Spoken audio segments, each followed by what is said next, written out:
Okay, so now that we have our nib and our nib holder all set up, we now need to know kind of how to position ourselves. Now, what's important at all times is that you hold the nib holder in a natural writing position. You don't want to be twisting your hand this way or that way. When you pull down in your nice pressured strokes, you want it to be in a natural downwards movement just by moving your elbow. What's important then is the position of your paper. So within your kit, you've got these guidelines, and if you want to write at a slanted angle in a kind of signature calligraphy style, then what you need is you need your nib, the direction that your nib is facing, to be the same as these grey slanted guidelines here. So for my natural writing style, I have to write with my paper at that angle, and you can see there when I naturally pull down, I'm pulling down parallel to these slanted guidelines. What you don't want to do is to have your guidelines pointing the completely opposite direction, and what you also don't want to do is to move your hand to get that angle the same. What you want to do is have a natural writing position and adjust your paper to suit your natural position. Some people end up writing upside down if they have this kind of stance, and that's absolutely fine. You have to do what kind of feels comfortable for you. So for me, my best writing angle is here. So what I'm going to do is show you some of the basic strokes. I'm going to put my guidelines under here, like that. Okay, so you can see my guidelines underneath, and we're going to start with some downstrokes. And a downstroke is essentially you start at the waistline, you come down to the baseline, and some nice, thick, uniform strokes. And you can play around with making some of these longer, but what you want to make sure is that at all times they are parallel to your slanted guidelines underneath. Then what we're going to do is look at the upstrokes. Upstrokes are a little bit trickier, and here you want to be putting no pressure on whatsoever. You just want to be moving, just test here. You want to be moving up the page. So again, in between the baseline and the waistline, just getting some really nice thin hairline strokes there. And again, you can play with making these a bit longer. As you can see, it gets a bit tricky. The next one we're going to look at is the oval. So I'm going to start by doing a bigger version of the oval. So we're going to start at about 2 o'clock on the clock face. We're going to come anti-clockwise with no pressure.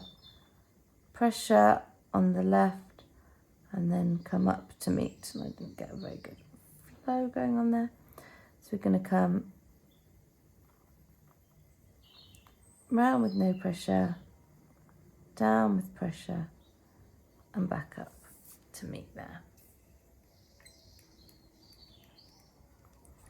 So if we do these within our baseline and waistline, then that's the shape we're looking at here. And again, you want these to be slanted. So if I was to follow the guidelines, they kind of dissect the oval like this. Next, we're going to look at our overturns. So for our overturns, we're going to start on the left-hand side. We're going to come up with no pressure and down with pressure. Up with no pressure, down with pressure. Like this. And what you're aiming for is if you were to carry on these lines, you will see that they're parallel to the guidelines. What you don't want to do is have a shape like this, because you can see that one's parallel, but that one's not. Next, we want to look at the underturn. So we're going to come down with pressure and up with no pressure. again, we want these lines, if we carried them on, to be parallel to the slanted guidelines.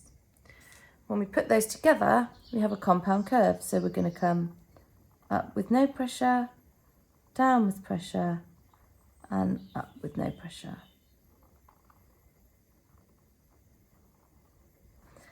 Again, carry that one on, carry that one on, carry that one on. They're all parallel.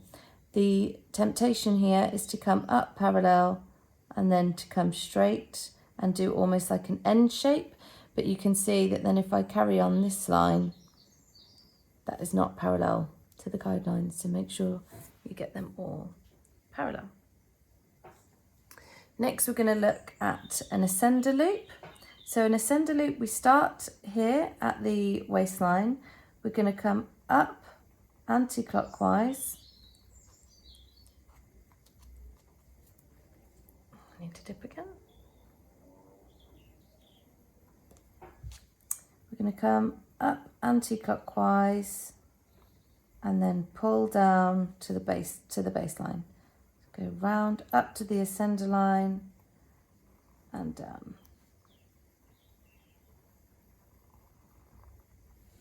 And then the descender loop, again, we're going to start at the waistline, but we're going to come down to the descender line and back up.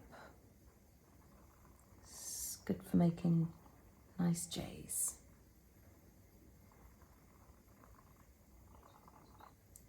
Again, anywhere you've got a downstroke, you want these to be parallel to those guidelines. And then we've got two final basic strokes. One is the leading stroke. Now, when you're actually writing words, this isn't too important, but when you're practicing letters, it's just nice to know how that letter will relate to a letter joining into it. So a leading stroke is essentially like your upstrokes, but it's slightly curved. So we're going to come up like this. And then finally, we have the comma dot, and the comma dot gets you out of letters like O, W, and V. So what we're going to do is we're simply going to push our pen down, lift it up to get a nice dot, and then we're going to do a simple line coming out of it. You can also just scribble a dot like this if you feel more comfortable. And they are your basic strokes that make up most of the lowercase alphabet.